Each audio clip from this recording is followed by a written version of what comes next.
नमस्कार दोस्तों, मेरा नाम है अंकित और स्वागत करता हूं आपका स्टडी क्रक्स पर। दोस्तों, आज की वीडियो में डिस्कस करेंगे इस हफ्ते के top 25 plus weekly current affairs के क्वेश्चंस जो कि आगामी प्रतियोगी परीक्षाओं के लिए महत्वपूर्ण होंगे। साथ ही हमने मोस्टली क्वेश्चन के साथ कई फोटोज भी इंक्लूड की हुई है जिससे आपकी अंडरस्टैंडिंग बेटर हो सके। So friends, welcome to study crux. अगर आप हमारे चैनल में नए हैं और वीडियो आपको पसंद आती है तब आप इस रेड बटन पर क्लिक करके हमसे जुड़ सकते हैं और इस वीडियो को अपने दोस्तों के साथ शेयर कर सकते हैं। तो चलिए देखते हैं आज का पहला क्वेश्चन। तो आज का पहला क्वेश्चन है, भारत की किस कमान के अंतर्गत एक वृहद संयुक्त सैन्य अभ्यास कवच का आयोजन किया जाएगा? अब इसका सही जवाब है ऑप्शन सी, अंडमान निकोबार कमान। भारत की अंडमान निकोबार कमान के अंतर्गत एक वृहद संयुक्त सैन्य अभ्यास कवच का आयोजन फरवरी माह में किया जाएगा। इस संयुक्त सैन्य अभ्यास में भारतीय नौसेना के अतिरिक्त भारतीय सेना, भारतीय वायुसेना और भारतीय तटरक्षक बल भी हिस्सा लेंगे। यहाँ पे इसका राइट आंसर है ऑप्शन सी, अंडमान निकोबार कमान। देखते हैं अगला प्रश्न। अगला क्वेश्चन है, किस राज्य ने आयुष्मान भारत योजना का नाम परिवर्तित कर दिया है? तो यहाँ पे इसका राइट आंसर है ऑप्शन ए, राजस्थान। राजस्थान की अशोक गहलोत सरकार ने आयुष्मान भारत योजना का नाम बदलकर आयुष्मान भारत महात्मा गांधी स्वास्थ्य बीमा योजना कर दिया है। यानी कि यहाँ पे इन्होंने महात्मा गांधी स्वास्थ्य बीमा जोड़ा है। तो यहाँ पे इसका सही जवाब है ऑप्शन ए, राजस्थान। देखते हैं अगला प्रश्न। नेक्स्ट क्वेश्चन है, अमेरिकी रक्षा मुख्यालय पेंटागन का प्रमुख किसे बनाया गया है? अब इसका राइट आंसर है ऑप्शन बी, जेम्स ऑस्टिन। ये दोस्तों जेम्स ऑस्टिन जिन्हें हाल ही में अमेरिकी रक्षा मुख्यालय पेंटागन का प्रमुख बनाया गया है। आपको बता दें कि जो पेंटागन का प्रमुख होता है उसे ही रक्षा मंत्री कहा जाता है। तो अब अमेरिका के ये पहले अश्वेत रक्षा मंत्री होंगे, जेम्स ऑस्टिन। देखते हैं अगला प्रश्न। नेक्स्ट क्वेश्चन है, किस केंद्रीय मंत्री ने union budget mobile app launch किया है? तो यहाँ पे इसका सही जवाब है ऑप्शन डी, निर्मला सीतारमण। हमारी फाइनेंस मिनिस्टर निर्मला सीतारमण ने बजट पेश करने से पहले एक मोबाइल ऐप लॉन्च किया है जिसका नाम है यूनियन बजट मोबाइल ऐप, जिसमें बजट से संबंधित छोटी से छोटी जानकारियाँ यूजर को दी जाएंगी। तो अब इसका सही जवाब है ऑप्शन डी, निर्मला सीतारमण। साथ ही आपको बता दें, इस बार जो 1 फरवरी को बजट पेश किया जा रहा है ये देश के इतिहास में पहला बजट होगा जो कि पेपरलेस होगा। देखते हैं अगला प्रश्न।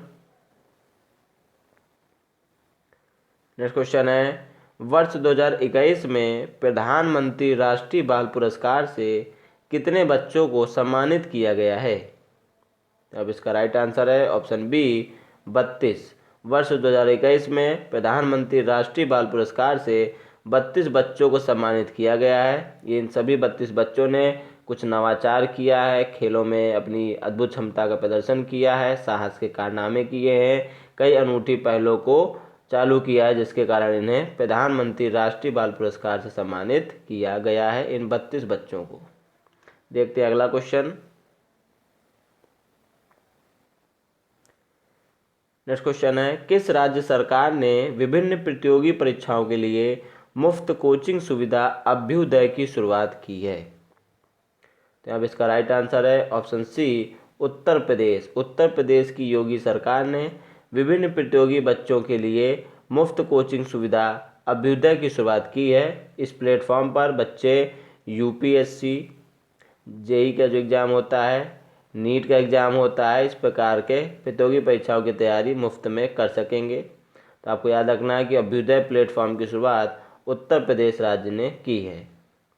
देखते हैं अगला क्वेश्चन। नेक्स्ट क्वेश्चन है, राष्ट्रीय बालिका दिवस के अवसर पर किस छात्रा को उत्तराखंड में एक दिन का मुख्यमंत्री बनाया गया है? तो यहाँ पे इसका सही जवाब है ऑप्शन ए, सृष्टि गोस्वामी। पिछले दिनों ये काफ़ी चर्चा में थी, सृष्टि गोस्वामी, जिन्हें हाल ही में राष्ट्रीय बालिका दिवस के अवसर पर उत्तराखंड में इन्हें एक दिन का मुख्यमंत्री बनाया गया है। ये मात्र 19 वर्ष की हैं। वर्तमान में बीएससी एग्रीकल्चर की ये स्टूडेंट हैं, जिन्होंने त्रिवेंद्र सिंह रावत के स्थान पर एक दिन के लिए मुख्यमंत्री का पद संभाला था, सृष्टि गोस्वामी ने। देखते हैं अगला क्वेश्चन। नेक्स्ट क्वेश्चन है, किस राज्य ने मनरेगा के तहत कार्य दिवसों की संख्या 100 से बढ़ाकर 150 दिन करने की घोषणा की है? तो यहाँ पे इसका सही जवाब है ऑप्शन सी, उत्तराखंड। उत्तराखंड राज्य सरकार ने ये जो मनरेगा स्कीम है, इसके तहत जो है 100 दिन का रोजगार दिया जाता है साल भर में। तब इसमें जो है 100 दिन से बढ़ाकर इन्होंने 150 दिन करने की घोषणा की है। यहाँ पे इसका सही जवाब है ऑप्शन सी, उत्तराखंड। यहाँ पे दोस्तों आपको बता दें कि मनरेगा की शुरुआत जो है 2006 में हुई थी, नरेगा नाम से इसकी शुरुआत हुई थी। तब इसका नाम था national rural employment guarantee act. बाद में जो है इसमें वर्ष 2009 में 2 अक्टूबर महात्मा गांधी की जयंती से इसका नाम बदलकर मनरेगा कर दिया गया और इसका फुल फॉर्म हो गया Mahatma Gandhi national rural employment guarantee act. तो यहाँ पे आपको याद रखना है कि जिसमें 100 दिन से का रोजगार दिया जाता है, वर्तमान में बढ़ाकर इसको 150 दिन कर दिया गया है उत्तराखंड सरकार द्वारा। नेक्स्ट क्वेश्चन है, किस राज्य सरकार ने पंख योजना का शुभारंभ किया है? तो यहाँ पे इसका सही जवाब है ऑप्शन बी, मध्य प्रदेश। मध्य प्रदेश की राज्य सरकार ने बालिकाओं को सशक्त बनाने के लिए पंख योजना का शुभारंभ किया है। यहाँ पर दोस्तों पी से है प्रोटेक्शन, यानी कि सुरक्षा, बालिकाओं की सुरक्षा पे ध्यान दिया जाएगा। यहाँ पे ए से है अवेयरनेस, उनके बारे में जागरूकता पैदा की जाएगी। एन से है न्यूट्रिशन, यानी उन्हें पोषण प्रदान किया जाएगा। के से है नॉलेज, यानी बालिकाओं की शिक्षा पर जोर दिया जाएगा। और एच से है हेल्थ, यानी कि उनके स्वास्थ्य को सुधारने के लिए भी कई कदम उठाए जाएंगे। तो यहाँ पे आपको पंख का फुल फॉर्म भी याद रखना है। पी से प्रोटेक्शन, ए से अवेयरनेस, एन से न्यूट्रिशन, के से नॉलेज और एच से हेल्थ है। तो बहुत ही अच्छी पहल की गई है मध्य प्रदेश द्वारा। 1 साल तक जो है पंख योजना को बखूबी चलाया जाएगा एमपी में। तो यहाँ पे इसका सही जवाब ऑप्शन बी। अगला प्रश्न है, राष्ट्रीय सर्वश्रेष्ठ चुनावी आचरण पुरस्कार 2020 के लिए किसे चुना गया है? तो यहाँ पे इसका सही जवाब है option A, Meghalaya. North east के जो राज्य है ये मेघालय, इसको राष्ट्रीय सर्वश्रेष्ठ चुनावी आचरण पुरस्कार के लिए चुना गया। यानी कि यहाँ पे जितने भी चुनाव होते हैं वहाँ पर जो है किसी भी प्रकार की धांधली देखने को नहीं मिली है, जिसके कारण इसे यह पुरस्कार दिया गया है। अगला प्रश्न है, पुर्तगाल के राष्ट्रपति पद के लिए पुनः किन्हें चुना गया है?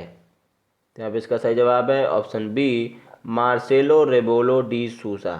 ये दोस्तों मार्सेलो रेबेलो डी सूसा, जो कि इससे पहले भी पुर्तगाल के राष्ट्रपति के रूप में अपनी सेवाएं दे चुके हैं, इन्हें फिर से राष्ट्रपति के रूप में इन्हें चुन लिया गया है। अब ये पुर्तगाल की राजधानी लिस्बन में बैठकर मुद्रा यूरो को अंतर्राष्ट्रीय स्तर पर मजबूत करने का प्रयास करेंगे। Marcelo Rebelo de सोसा।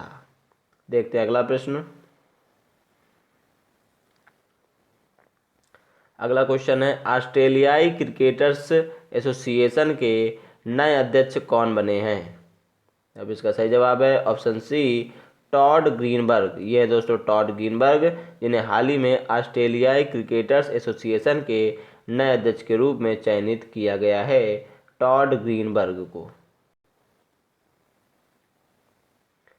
अगला प्रश्न है, आईएमएफ ने वर्ष 2021 में भारत की आर्थिक वृद्धि दर कितने प्रतिशत रहने का अनुमान लगाया है? तो यहाँ पे इसका सही जवाब है ऑप्शन बी, 11.5%। दोस्तों किसी भी विकासशील देश के लिए ये सर्वाधिक जो है अनुमान लगाया गया है 11.5% का आईएमएफ ने लगाया है। वर्तमान में जो वित्तीय वर्ष चालू होगा 2021 में 1 अप्रैल से, तो भारत की आर्थिक वृद्धि दर को 11.5% रहने का अनुमान जाहिर किया है इंटरनेशनल मॉनेटरी फंड ने, जिसका गठन हुआ था वर्ष 1944 में। हेडक्वार्टर इसका वाशिंगटन डीसी में, और इसकी जो इस समय मुखिया है वो है क्रिस्टीना जॉर्जीवा। देखते हैं अगला प्रश्न। नेक्स्ट क्वेश्चन है, किस देश के पूर्व प्रधानमंत्री को भारत सरकार ने पद्म विभूषण से सम्मानित किया है? भारत में दोस्तों दूसरा जो है सर्वश्रेष्ठ पुरस्कार होता है, नागरिक सम्मान होता है।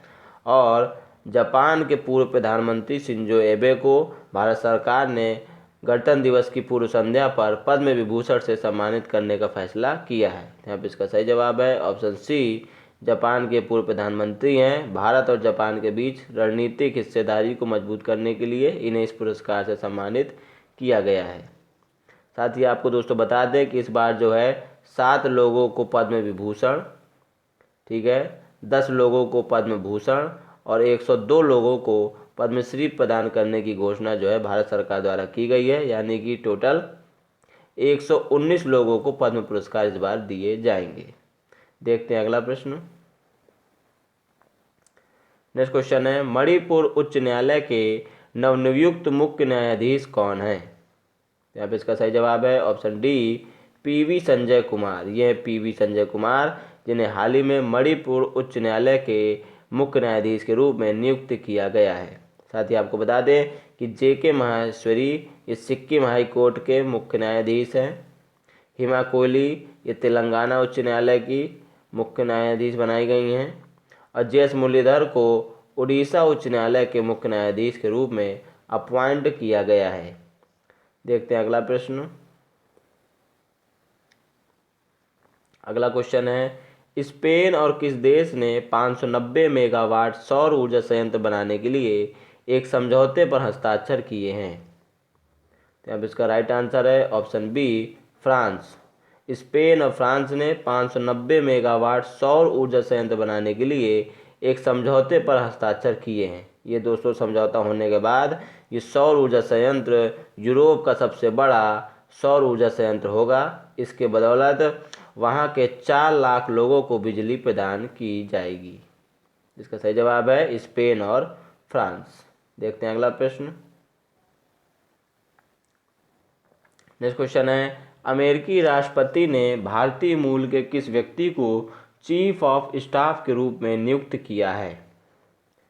यहाँ पे इसका राइट आंसर है ऑप्शन डी, तारक शाह। ये दोस्तों तारक शाह, जिन्हें अमेरिकी राष्ट्रपति जो बाइडन ने जो है चीफ ऑफ स्टाफ के रूप में नामित किया है। इस समय दोस्तों जो बाइडन के प्रशासन में अधिकतर भारतीय मूल के व्यक्तियों का ही तांता लगा हुआ है। आपको बता दें कि जो बाइडन है ये 46 नंबर के राष्ट्रपति हैं डेमोक्रेटिक पार्टी के, और जो कमला हैरिस हैं ये 49वीं नंबर की उपराष्ट्रपति है। तो आपको इन दोनों के जो है नंबर भी याद रखने हैं। देखते हैं अगला क्वेश्चन। नेक्स्ट क्वेश्चन है, पिछले दिनों काजा कलास किस देश की पहली महिला प्रधानमंत्री बनी है? तो यहाँ पे इसका सही जवाब है ऑप्शन ए, एस्टोनिया। यूरोपीय देश एस्टोनिया की ये पहली महिला प्रधानमंत्री बन गई हैं, जिनका नाम है काजा कलास। अब ये एस्टोनिया की राजधानी तालिन में बैठकर मुद्रा यूरो को अंतर्राष्ट्रीय स्तर पर मजबूत करने का प्रयास करेंगी काजा कलास। देखते हैं अगला प्रश्न। नेक्स्ट क्वेश्चन है, जर्मन वाच के ग्लोबल क्लाइमेट रिस्क इंडेक्स 2021 में भारत को किस स्थान पर रखा गया है? तो दोस्तों ये जर्मन वाच जो एजेंसी है इसने वर्ष 2000 से लेके 2019 तक जो जलवायु परिवर्तन से विभिन्न देशों में जो समस्याएं उत्पन्न हुई है उसके आधार पर एक रैंकिंग तैयार की है। इसके आधार पर भारत जो है 7वें स्थान पर है। यानी कि पिछले 20 सालों में जितने भी जलवायु परिवर्तन हुए हैं उससे भारत में जो नुकसान हुआ है उसके हिसाब से भारत को 7वें नंबर पर रखा गया है। इस सूची में दोस्तों अफ्रीकी देश मोजाम्बिक को पहली श्रेणी में रखा गया, मतलब पहले स्थान पर रखा गया। यानी कि सर्वाधिक जलवायु परिवर्तन का प्रभाव मोजाम्बिक पर हुआ है। देखते हैं अगला प्रश्न। नेक्स्ट क्वेश्चन है, मराठी उपन्यासकार नामदेव चंद्रभान को साहित्य में योगदान के चलते किस पुरस्कार से सम्मानित किया गया है? यहाँ पे इसका सही जवाब है ऑप्शन डी, पद्मश्री। इस बार दोस्तों 102 लोगों को पद्मश्री प्रदान किया गया है। इन 102 लोगों में जो है मराठी उपन्यासकार नामदेव चंद्रभान का नाम भी शामिल हो गया है, जिन्हें साहित्य में योगदान के चलते इन्हें इस पुरस्कार से सम्मानित किया गया है। आपको बता दें कि इन जो मराठी उपन्यासकार हैं नामदेव चंद्रभान, इन्हें वर्ष 1995 में साहित्य अकादमी भी दिया गया था इनके उपन्यास राघवेल के लिए। तो बहुत ही ज़्यादा फेमस है महाराष्ट्र में नामदेव चंद्रभान। अगला क्वेश्चन है, किस राज्य सरकार ने एक ऑनलाइन कार्यक्रम के माध्यम से जेल पर्यटन पहल की शुरुआत की है? तो आपको बता दें कि 26 जनवरी के दिन जो है राज्य के नागरिकों को जेल में जो है यात्रा कराने के लिए एक बहुत ही एक अनूठी पहल शुरू की है महाराष्ट्र गवर्नमेंट ने। तो इसका सही जवाब है ऑप्शन ए महाराष्ट्र। महाराष्ट्र में दोस्तों पूरे शहर में जो है 150 साल पुरानी यरवदा जेल भी है, जहां पर महात्मा गांधी कुछ समय तक रहे थे। तो वहां पे भी जो यात्रा कराई जाएगी महाराष्ट्र गवर्नमेंट द्वारा, इसीलिए इन्होंने जेल पर्यटन पहल की शुरुआत की है। नेक्स्ट क्वेश्चन है, किस स्पेस एजेंसी ने एक ही रॉकेट पर 143 उपग्रह लॉन्च करके विश्व रिकॉर्ड बनाया है? तो दोस्तों यहाँ पे इसका सही जवाब है ऑप्शन डी स्पेस एक्स। इस समय जितने भी नए नए बिल्कुल अनूठे प्रयोग कर रही है, ये वो निजी क्षेत्र की स्पेस कंपनी स्पेस एक्स के द्वारा ही सब किया जा रहा है। स्पेस एक्स की बात करें तो इसका गठन जो है 6 मई 2002 को किया गया था। इसके वर्तमान में जो सीईओ है वो एलन मस्क हैं, लेकिन जो इसके अध्यक्ष हैं उनका नाम है गवनी साटवेल। तो आपको इसके अध्यक्ष का नाम भी याद रखना है, एलन मस्क मत लगा दीजिएगा। इसके अध्यक्ष हैं गवनी साटवेल। तो 6 मई 2002 को इसका गठन हुआ था और जो है इस समय बहुत ही अच्छा काम कर रही स्पेस एक्स, और इसने पिछले दिनों जो है एक ही रॉकेट पर 143 उपग्रह लॉन्च करके विश्व रिकॉर्ड बनाया है। नेक्स्ट क्वेश्चन है, गणतंत्र दिवस परेड 2021 में किस राज्य की झांकी ने पहला पुरस्कार जीता है? इसका सही जवाब है ऑप्शन ए उत्तर प्रदेश। गणतंत्र दिवस परेड 2021 में दोस्तों कुल 32 झांकियाँ निकाली गईं, जिसमें से उत्तर प्रदेश की झांकी को पहला पुरस्कार दिया गया है। और ये जो है पहली बार जो है उत्तर प्रदेश को ये पुरस्कार जो है पहली रैंक में मिला है। इससे पहले इसको दूसरा तीसरा ही मिलता रहा है, लेकिन पहली बार जो है राम मंदिर की इन्होंने जो है भव्य झांकी निकाली थी। इस बार की जो थीम थी वो थी अयोध्या यूपी की सांस्कृतिक विरासत। ये आपको थीम भी याद रखनी किस लिए इनको प्रथम पुरस्कार दिया गया उत्तर प्रदेश की झांकी को। तो जो है किरण रिजिजू द्वारा उत्तर प्रदेश के सूचना आयुक्त नवनीत सहगल को ये पुरस्कार प्रदान किया गया।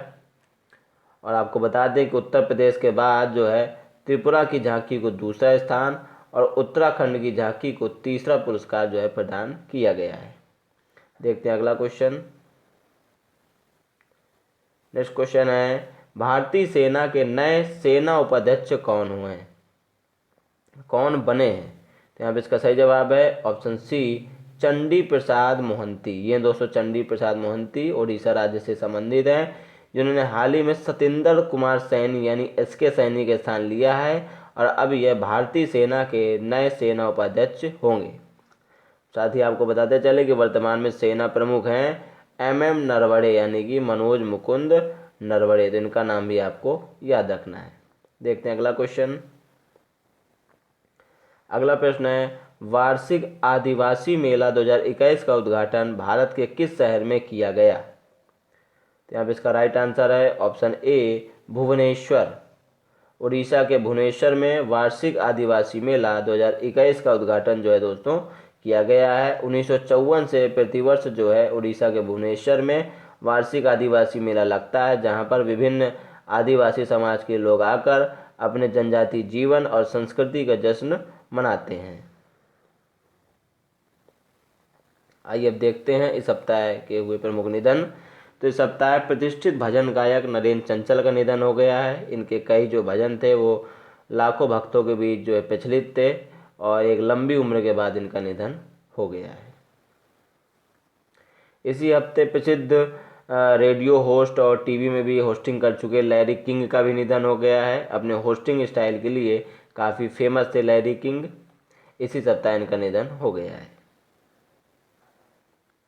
इसी सप्ताह दोस्तों ऑस्कर के द्वारा जो है सम्मानित हॉलीवुड अभिनेत्री क्लोरिस लीचमैन का भी निधन हो गया है। तो आपको इनका नाम याद रखना है क्योंकि इन्हें इनकी अदाकारी के लिए ऑस्कर अवार्ड से सम्मानित किया गया था। आइए अब देखते हैं इस सप्ताह के कुछ महत्वपूर्ण विश्व, अंतर्राष्ट्रीय और राष्ट्रीय स्तर के दिवस।